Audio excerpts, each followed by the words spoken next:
నేటి తరణి న్యూస్కి స్వాగతం.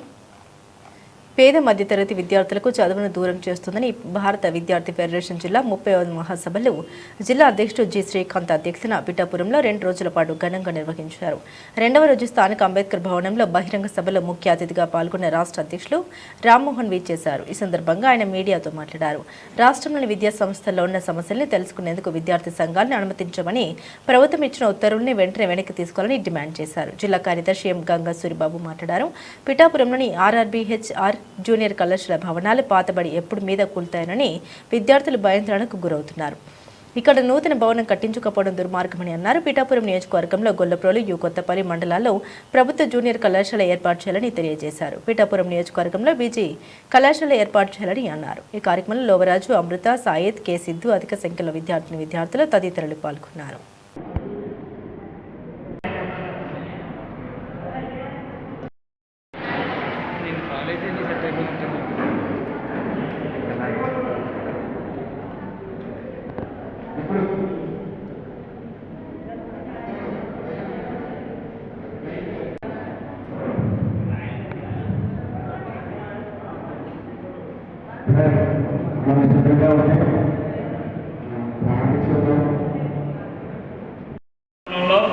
నిన్న ఈరోజు విద్యార్థి ఉద్యమాల వేగచుట్ట భారత విద్యార్థి ఫెడరేషన్ ఎస్ఎఫ్ఐ 30వ జిల్లా మహాసభల్ని అంబేద్కర్ భవన్లో నిర్వహించుకుంటా ఉన్నాం.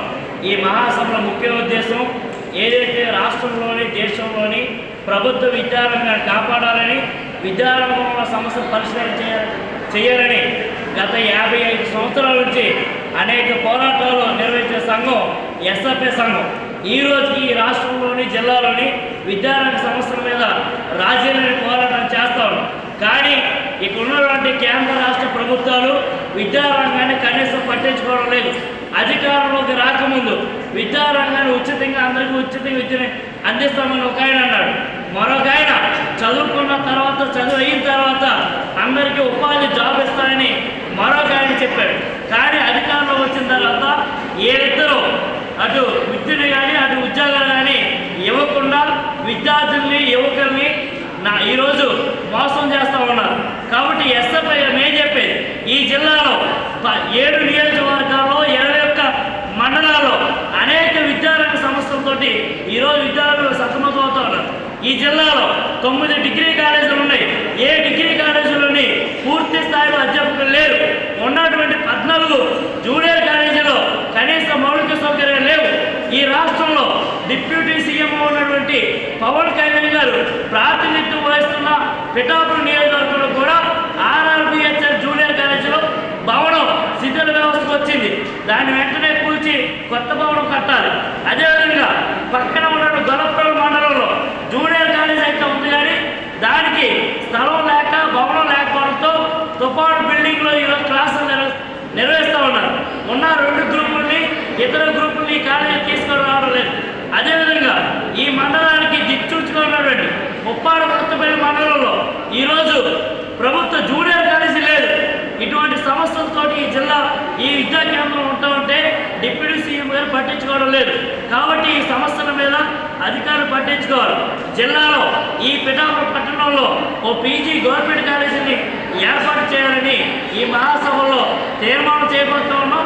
వచ్చే సంవత్సరం పాటు ఈ జిల్లాలోని, ఈ నియోజకవర్గంలో ఉన్న సమస్యల మీద ఒక ప్రణాళికని ఈ మహాసభలు నిర్ణయించబోతూ ఉన్నాయి. భవిష్యత్తులో ఈ కేంద్ర రాష్ట్ర ప్రభుత్వాలకి బుద్ధి చెప్పడం కోసం ఎస్ఎఫ్ఐ పెద్ద ఎత్తున పోరాటం చేస్తుందని మేము ఈ మహాసభగా పిలిపిస్తాం. అందరికీ నమస్కారం. నా పేరు రామ్మోహన్, ఎస్ఎఫ్ఐ ఆంధ్రప్రదేశ్ రాష్ట్ర అధ్యక్షులు. ఈరోజు కాకినాడ జిల్లా మహాసభలు నిర్వహించుకుంటున్నాం. డిసెంబర్ 12, 13, 14 తేదీల్లో తిరుపతి కేంద్రంగా ఎస్ఎఫ్ఐ రాష్ట్ర మహాసభలు నిర్వహించుకోతా ఉన్నాం. ఈ రాష్ట్రంలో ఉన్న విద్యారంగ సమస్యలు చర్చించుకోతా ఉన్నాం.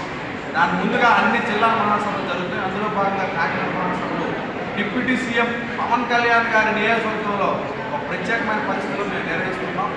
ముఖ్యంగా ఇప్పుడే జిల్లా కార్యదర్శి సూరిబాబు గారు చెప్పారు ఈ జిల్లాలో ఉన్న సమస్యలు.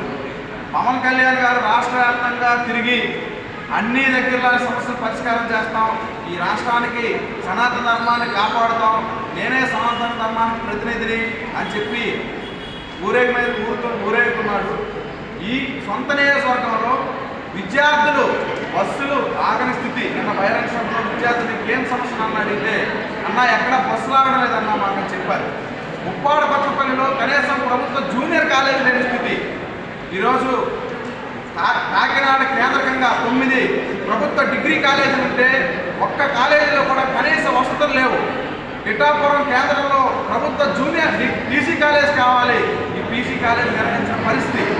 ఇవి జిల్లాల సమస్యలు. పోతే ఈ జిల్లాల సమస్యల కోసం మీరేం మాట్లాడటం లేదు. మీ సొంత నియోజకవర్గ సమస్యల కోసం మీరు ఏం మాట్లాడటం లేదు. ఇక్కడున్న విద్యార్థులు ప్రజలు మీకు ఓట్లేసి గెలిపించింది రాష్ట్రాన్ని ఉద్ధరిస్తారని కాదు, ఈ నియోజకవర్గాన్ని మీరు దాని మీద దృష్టి పెట్టాలని చెప్పి ఆయన సూచన చేస్తున్నాం. దీంతో పాటుగా ఈ రాష్ట్రంలో విద్యార్థులకి అనేక సమస్యలు ఉన్నాయి. నారా లోకేష్ గారు పాదయాత్రలో విద్యార్థులకి బోల్డని హామీలు గుప్పించారు. ఈరోజు ఆయన అధికారంలోకి వచ్చి రంగానే జీవో నెంబర్ 77 రద్దు చేసి పీజీ విద్యార్థులకు ఫీజు రీయింబర్స్మెంట్ స్కాలర్షిప్ ఇస్తామని చెప్పాడు. సంవత్సరాలు అవుతుంది, నేటికి పరిష్కారం కాలే. ఈరోజు మెడికల్ కాలేజీలు ప్రైవేటీకరణ ఆపుతాను, జీవో నెంబర్ 107, 108 రద్దు చేస్తానని చెప్పాడు. ఈరోజు మొత్తం పీపీపీ విధానం ద్వారా మొత్తం ప్రైవేట్ కాలేజీలుగా మారుస్తూ ఉన్నాడు మెడికల్ కాలేజీలని. ఈరోజు ప్రభుత్వ మెడికల్ కాలేజీ ప్రైవేట్ పరం అయితే ప్రజలకు అన్యాయం జరగడమే కాకుండా విద్యార్థులకు చదువు దూరమయ్యే పరిస్థితి ఉంటుంది.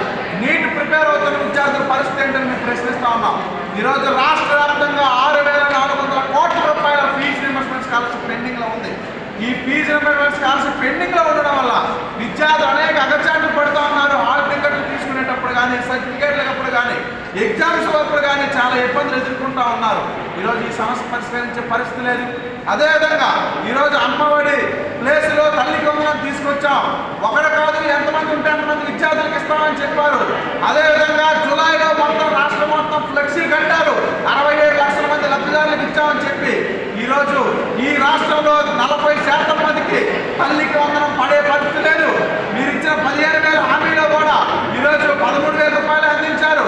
ఈరోజు ఎంతమంది ఉంటే అంతమందికి ఇస్తామని చెప్పారు. రీయింబర్స్మెంట్ వచ్చే పిల్లలకి తల్లికి వందనం ఇవ్వలేదు. ఇంకో పిల్లలు ఉంటే మరి ఏం హామీ నిలబెట్టుకున్నారని చెప్పి మేము ప్రశ్నిస్తూ ఉన్నాం. దీంతో పాటుగా ఈరోజు రాష్ట్రంలో మీరు స్కూల్స్ మూసివేసి ఆపుతామని చెప్పారు. జీవో నెంబర్ 115 రద్దు చేస్తామని చెప్పారు. ఈరోజు స్కూల్స్ మూసివేసి ఆపలేదు సరి కదా. 2,000 స్కూల్స్ మీరు అధికారంలోకి వచ్చిన తర్వాత మూతపడ్డాయి. సంక్షేమ హాస్టల్లో విద్యార్థులు బిక్కుమంటూ ఉన్నారు. చాలని మెచ్చార్జీలతో ఈరోజు దోమతెరలు లేక, దుప్పట్లు పంపిణీ లేక, ఈరోజు హాస్టల్లో అస్తవ్యస్తంగా ఉన్నాయి, సొంత భవనాలు లేక. దీని మీద మీరేం మాట్లాడటం లేదు. ఏజెన్సీ ప్రాంతంలో ఇప్పటికే 8 మంది విద్యార్థులు చనిపోయారు. కురుపం, శమన్నపురంలో కానీ, పాచిపెంట, సీలేరులో కానీ, ఈరోజు ఆడేరు జిల్లాలో కానీ 8 మంది విద్యార్థులు ఇప్పటికే చనిపోయారు. మరి దీనికి మీరేం సమాధానం చెప్తారు? చనిపోయిన విద్యార్థులకు కనీసం గిరిజన శాఖ మంత్రి పరామర్శ కూడా వెళ్ళలేదు. ఈరోజు గంజాయి, డ్రగ్స్ అరికడతామని చెప్పారు. నిన్నే నెల్లూరు జిల్లాలో డివైఎఫ్ఐ కార్యకర్త, ప్రజాక్ష మండలి కార్యకర్త పెంచలేని డ్రగ్స్కి వ్యాపారం చేస్తున్న ఈ గంజాయి మోక 9 మంది వేట కడవలతో పిల్లల ముందే నరికి చంపితే ఈ రాష్ట్రంలో పోలీస్ వ్యవస్థ పడుకుంటుందా అని చెప్పి మేము ప్రశ్నిస్తా ఉన్నాం. ఇప్పటికీ వాళ్ళని చర్యలు తీసుకోలేదు మీరు. మరి మీరు ఏ విధంగా డ్రగ్స్ని అరికడతారు? ఈరోజు స్కూల్స్లో, కాలేజీల్లో సమస్యలు ఉన్నాయి. సమస్యలు పరిష్కరించాలంటే సమస్యలు చేయకుండా ఈరోజు స్కూల్స్లోకి, కాలేజీల్లోకి వెళ్ళకూడదని చెప్పి అక్రమంగా సర్కులర్లు లేని నారా లోకేష్ విడుదల చేశాడు. అన్నింటికి వ్యతిరేకంగా పెద్ద ఎత్తున ఇప్పటికే పోరాడుతున్నాం. భవిష్యత్తులో కూడా మా పోరాటాలు కొనసాగుతాయి. సమస్యలు కనుక పరిష్కారం చేయకపోతే ఈ రాష్ట్రంలో విద్యార్థులందరినీ ఏకం చేసి విజయవాడలో మీ ఎదురుగానే పెద్ద ఎత్తున ఆందోళన చేస్తామని చెప్పి మేము హెచ్చరిస్తా ఉన్నాం.